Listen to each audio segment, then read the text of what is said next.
Welcome to the Brain Alpha. So, how many people do you know who are just completely paralyzed by their own past? You know the type. They think, well, I've failed before, so I'm obviously going to fail again. Or, I didn't have the right advantages growing up, so big success? Yeah, that's impossible for me. They just push down that inner desire to try, they're terrified of making a mistake, and ultimately they settle for a life they don't even really want. Well, today we are going to completely shatter that way of thinking. In this explainer, we're looking at the ultimate rags to riches case study. It's a legendary success story that proves beyond a shadow of a doubt that where you start does not dictate where you finish. We are going to break down 3 highly actionable mindset hacks, mental models that will absolutely transform the way you look at your life, your past, and your true potential. Here is the roadmap for today. First, we'll cover the incredible origins of a Detroit orphan turned mega bestseller, Dr. Wayne Dyer. Then, we'll dive into his 3-part playbook for success: putting yourself first, reframing your reality, and ignoring the wake. Finally, we'll wrap things up with a call to action to play your own music. All right, let's dive right in. Section 1. The Detroit Orphan Bestseller, From Nothing to 35 Million. If you've spent any time at all in the self-improvement space, you have absolutely felt Dr. Wayne Dyer's impact. Over a legendary 40-year career, this guy became an absolute powerhouse. He wrote over 40 books, and, these weren't just everyday books. 21 of them became New York Times bestsellers. He reached tens of millions of people all around the globe. To really put the sheer monumental scale of his success into perspective, let's look at the numbers. Dale Carnegie's legendary book, How to Win Friends and Influence People, is basically the gold standard in America, right? It's the absolute staple of business and self-help, selling around 30 million copies. But Dyer's breakout work, Your Erroneous Zones, it blew right past that. It sold an estimated 35 million copies worldwide. I mean, we are talking about an astronomical level of influence here. But here is exactly where we need to shatter your excuses. You might be sitting there thinking, he had all these elite country club advantages. Absolutely not. Dyer started from absolute zero. He was abandoned by his father, and he actually spent his entire childhood, up until the age of 10, bouncing around different orphanages in Detroit. He literally had every single reason to complain, to blame his parents, to blame society, and to just write off his life. But instead, right out of high school, he joined the U.S. Navy, eventually earned his doctorate in educational counseling, and built an empire that changed millions of lives. So let's crack open his playbook and see exactly how his mind worked to make that massive leap. That brings us to principle 1. You come first. You've got to fill your own cup. Now, this concept runs completely counter to what traditional self-help or just everyday societal pressure usually tells us. We're constantly told that self-sacrifice is the ultimate virtue, right?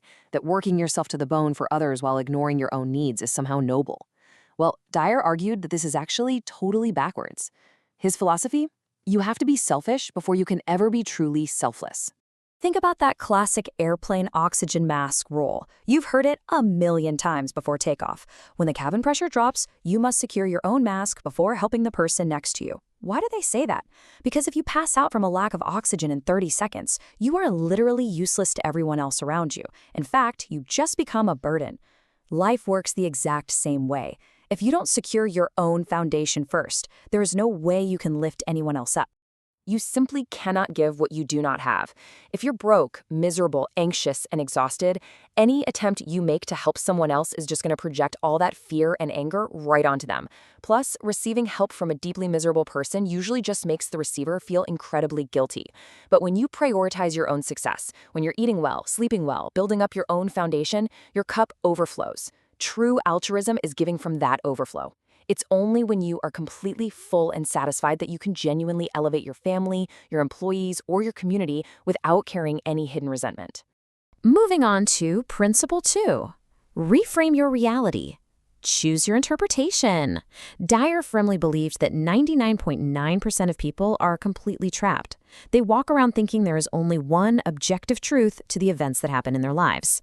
Someone insults you or a big deal falls through at work, and you just accept it as an absolute fixed negative reality. But Dyer argues that events themselves, they have absolutely zero inherent meaning. Let me give you an example. Picture this. You're driving down the interstate, and someone aggressively cuts you off. The default reaction for most of us is pure rage. You slam the wheel, you think, what an absolute jerk, your stress hormones spike, your blood pressure goes through the roof, and your mood is completely ruined for the next 2 hours. You just locked in a miserable reality. But what if you chose to interpret their crazy driving differently? What if you imagined they were having a severe, desperate bathroom emergency? Suddenly, you weren't so angry. You might even laugh a little or feel some sympathy, hoping the poor guy makes it to a rest stop in time. The physical event, getting cut off in traffic, did not change. But by reframing your interpretation of it, you completely neutralized your anger and changed your own reality. So the formula is actually really simple. Number one, you cannot change the event once it happens. Number two, you are in total 100% control of choosing your interpretation. And number three, that interpretation literally becomes your reality. Holding on to resentment, holding on to anger, or constantly feeling like a victim, that's all a choice. And honestly, it's a terrible choice because it only poisons your own life. It just keeps you stuck in a rut while the rest of the world happily moves on without you. If you want to change your life, you have to consciously upgrade the filter through which you view it. And the amazing thing is, Dyer truly walked the walk on this. Think back to his childhood for a second. For most people, being abandoned and raised in an orphanage would be the ultimate, foolproof excuse to be furious at the world forever. But Dyer consciously reframed it. He absolutely refused to view his orphanage years as a curse. Instead, he interpreted them as his ultimate training ground. He always said that specific experience is exactly what forged his ironclad self-reliance and gave him such deep empathy for other people. He chose to see it as a totally necessary step for his massive success. I mean, think about it. If he can reframe being an orphan child in Detroit into a positive advantage, we can definitely figure out how to reframe a bad day at work or a frustrating commute. All right, principle 3, ignore the wake. The past does not propel you. This mental model attacks what is easily the single most common excuse people use for failure, which is blaming their past. We are constantly looking in the rearview mirror, pointing fingers at our upbringing, our past business failures, or our lack of a fancy education, and we treat it like an anchor holding us in place. Dyer loved to use this brilliant little analogy. Picture a speedboat flying across a lake. Right behind it, there's that long trail of churning white water, the wake. Now ask yourself a super obvious question. Does the wake drive the boat? Of course not. The wake is nothing more than a trail of water left behind. It's just a historical record of where the boat used to be. It has absolutely zero power to push that boat forward or dictate where the boat goes next. So what actually drives the boat? The engine. And where is the engine running?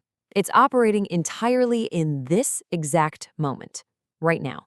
Your life works the exact same way.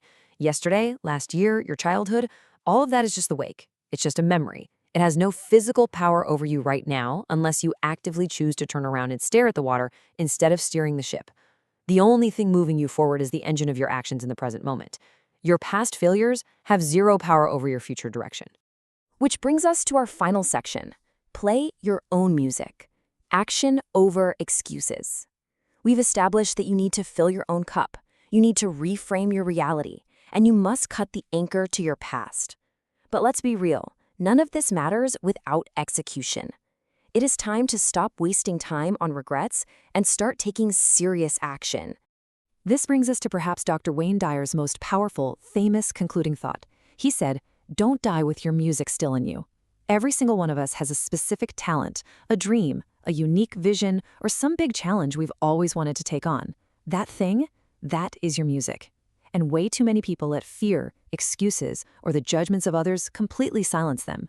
They sit around waiting for the quote-unquote perfect moment, or they're just too afraid of looking foolish. But the ultimate tragedy in life is taking all of that beautiful, unfulfilled potential with you to the grave. So stop making excuses. Take one action today to start running your engine in the present moment. Ask yourself right now, what is the one piece of music you absolutely refuse to take to the grave with you? Thank you for watching. If you enjoyed this, please subscribe to the channel, give us a thumbs up, and help us build the hype. See you in the next video. Bye-bye.